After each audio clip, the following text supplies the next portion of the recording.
Kapatid, anumang henerasyon, itinuturing pa rin na icon. Yan ang makulit at cute na dagang, si Mickey Mouse. Gawa ng American film producer na si Walt Disney ang cartoon character na si Mickey.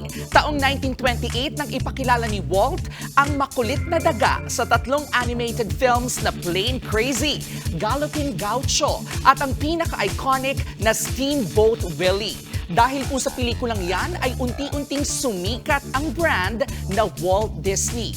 Para maprotektahan ang brand na yan, halos lahat ng mga nagagawang karakter ng Walt Disney sakop po ng copyright laws. Ibig sabihin, hindi pwedeng gamitin ng walang pahintulot, tulad na lang ng mga imahe ni Mickey Mouse. Pero nang mag-2024, nag-expire na ang copyright ng pinakaunang bersyon ni Mickey Mouse. At base sa batas ng Amerika, hindi na po yan mare-renew dahil umabot na po sa maximum na 95 years ang rehistro ng copyright. Kaya naman, pwede na itong gamitin ng kahit na sino sa kahit na anong paraan. Pero ito lang po ang Mickey Mouse na nasa public domain. Kaya naman para sa mga creators at iba pang nasa creative industry, huwag po kayong malito. Hindi pa rin po pwedeng gamitin yung mga modern version ni Mickey Mouse na gawa ng Disney. Kasama na riyan yung Mickey Mouse na may malaking pulang shorts at malalaking mata.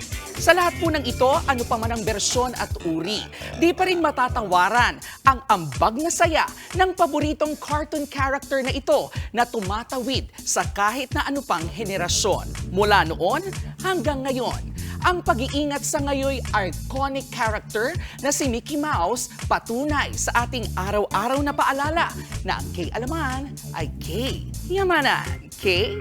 Okay. Mga kapatid, ito po ang inyong K-Alaman Queen, Kalad Karen.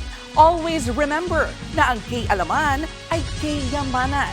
Kaya para sa latest showbiz news at dagdag impormasyon, mag-follow at mag-subscribe sa social media pages ng News 5. K? Okay.